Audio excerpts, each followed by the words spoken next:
Hey folks, John Bernakevitch here with All Points Design. That's allpointsdesign.ca, and today we're talking about the Oregon State University permaculture template. And this template you might see in a number of different permaculture courses offered by Oregon State University.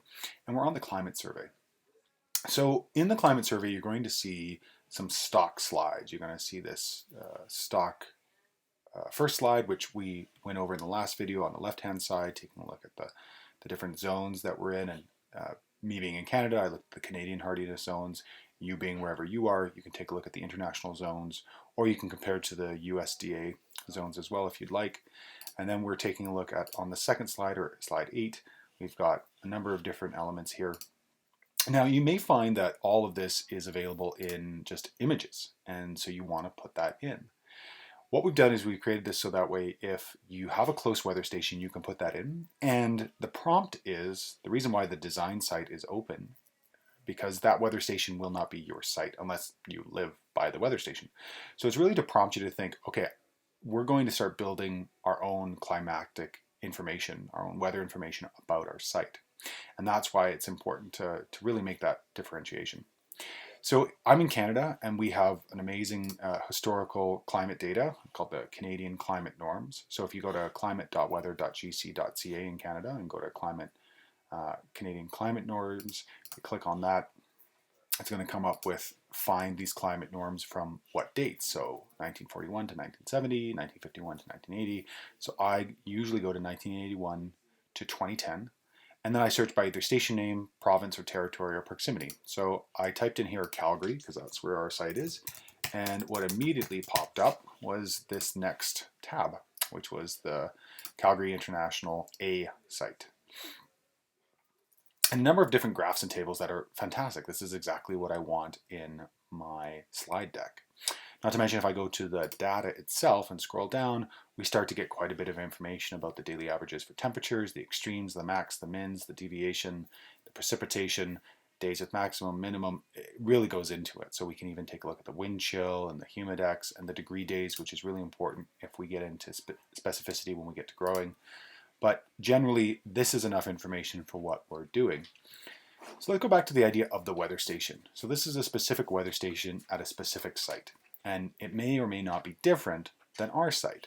So if we go back here, we've got the closest weather station, and I'm just going to put in here Calgary International Airport. Hey, now the elevation of this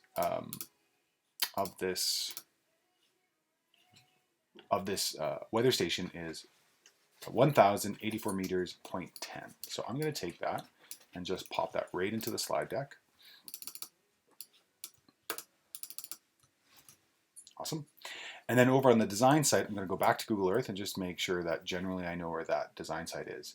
And right at the bottom of, I'm just going to make this a little bit smaller because the way the screen capture is happening, we're just below what I'm looking at. There we go. So if I hover over this, we actually have an elevation down at the bottom at 1088. So I'm just going to point down here and then come back and put my cursor over at 1088. And if I clicked on that tab itself, we could also do Command I or right click get information and get a sense of the long, the lat, and the altitude. So we would get a sense of all the different attributes of this specific site. Awesome. So 1088. So I'll go back here and put that the design site is 1088, really close. And this is not always the case. Just going to format as I go along here. Again, clicking that paint format, clicking on this. Oop, try it again. Click on this. Click on this. There we go. And it looks like there's probably an extra space in there because one looks a little high and one looks a little low. So I'm just going to see if that's the case. Yeah. And then I'm going to put this in the center again just by clicking our justification, putting it in the center, and then giving this some units. Probably bring this closer. Great. So location. So both of these are in urban areas. Urban areas, and I'll just take that and put that over here, delete that extra space, and then highlight both, and then remove that yellow, put it transparent. Coordinates. So coordinates for our weather station, we can see here we've got the lat and long, so I can just take that and bring that over as well.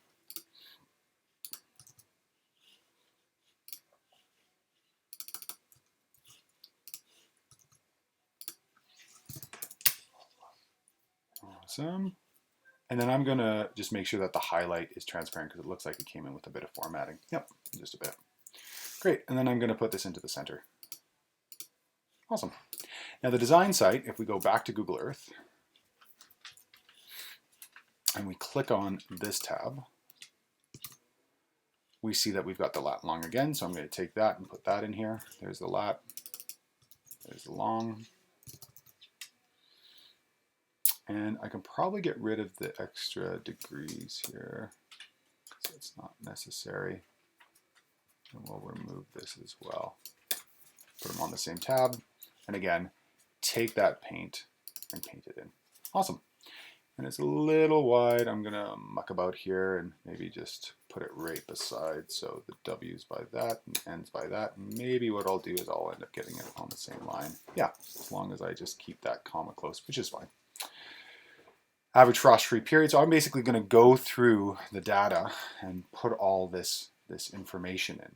So when we take a look at that data itself, we're gonna go down and take a look at the what are we asking for here? Average summer high. So average summer high daily average is July at 16.5 C.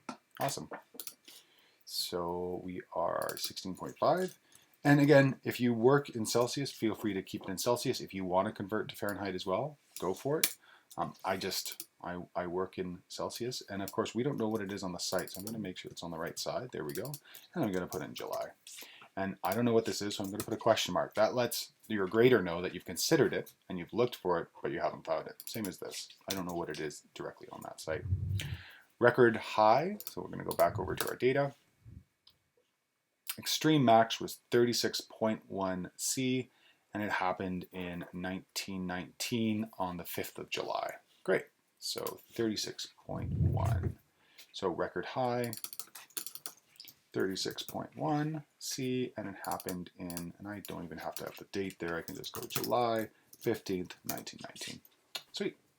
Now again, I don't know what these are, so but I do know that it doesn't exist necessarily, so I'm just going to put that. Average winter low, so we're going to go back here, daily average, and so the average winter low, if I'm looking here, December -6, January -7.1. Great. Come back over here, winter low is -7.1. Now Calgary can get quite cold, and I think, what did we say, that was January? Yep, January. And if you can put it on the same line, it just takes up less space. Again, I don't know what this is because this site currently doesn't have a weather station. Record low temperature. Take a look back at our data.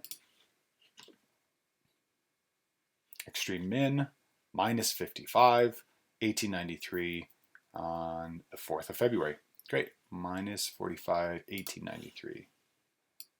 So -45,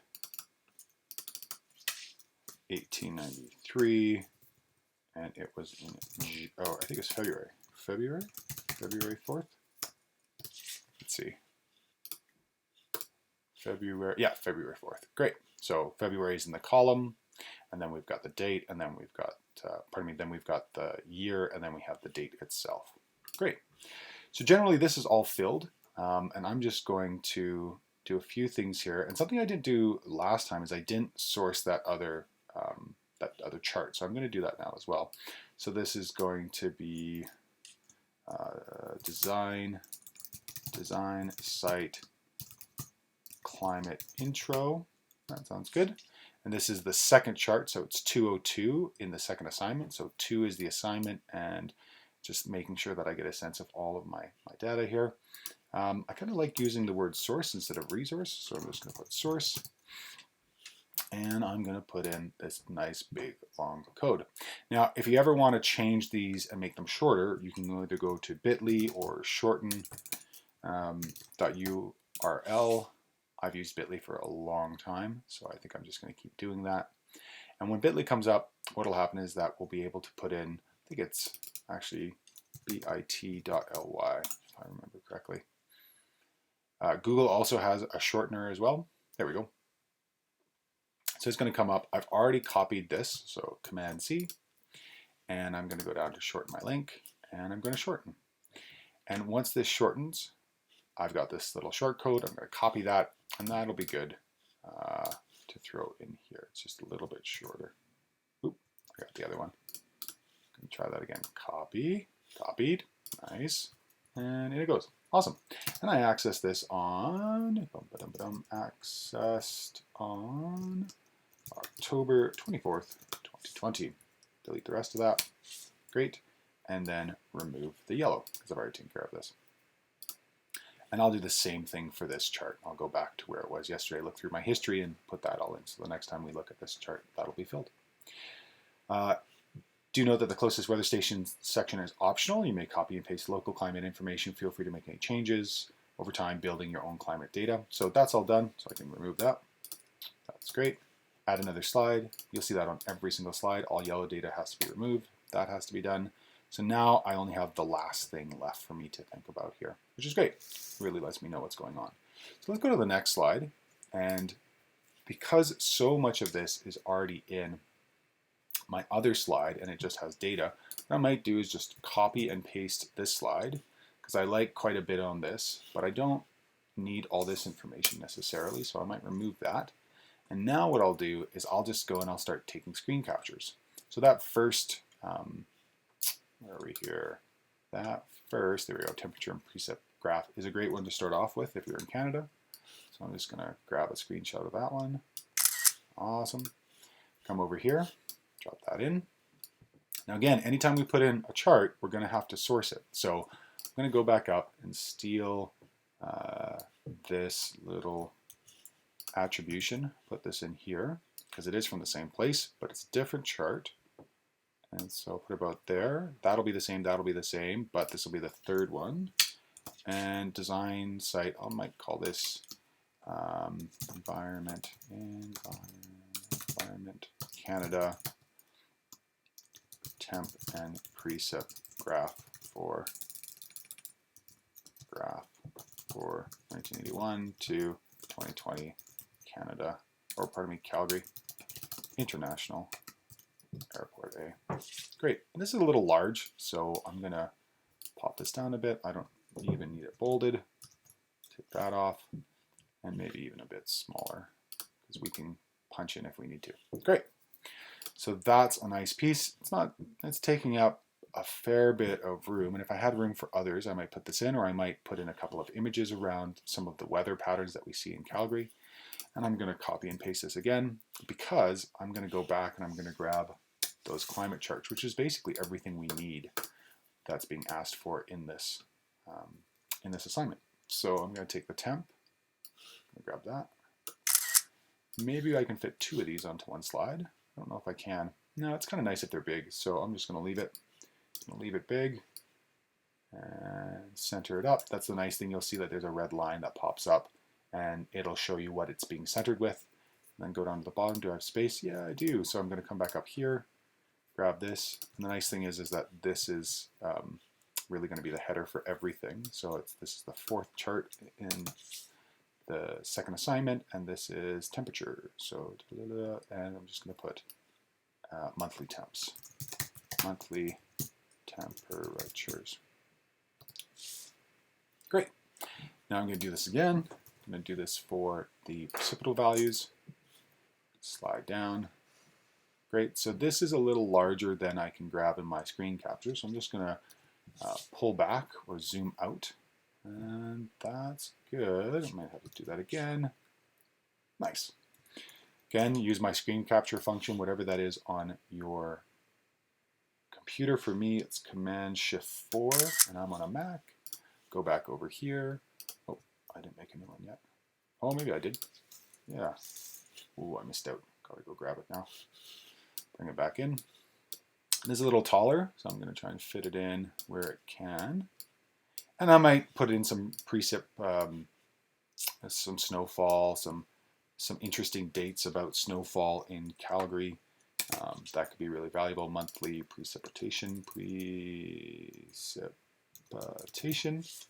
Nice.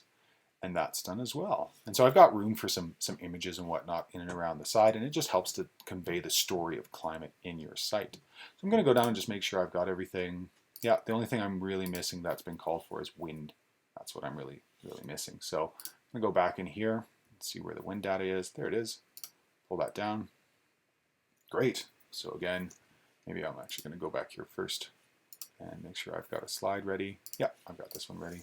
Delete this, go back over here, and then make my screen capture. Awesome, go back there, pull this in, and wind data. Awesome. So I'm gonna pull this up. Again, this is my 5th slide, I think. Let's just count. So I've got 1, 2, 3, 4, 5. Oh, that's 6 actually. Let's check this. 1, 2, 3, that's right. 4, that's right. 5, that's right. 6, it is. So this is my 6th chart, and this is monthly wind data. Awesome. And then again, I'll probably put some photos about wind on the side just so we get a better sense of the site itself. And then I'm going to check the rubric and check the slides themselves. The nice thing is that the slides follow the rubric. So average high, average low, got that. Average rainfall, average snowfall, got all that. And then we can find wind charts and put them in, or graphs, or we can just do the charts. And maybe we'll do that in the next video. Thanks, folks.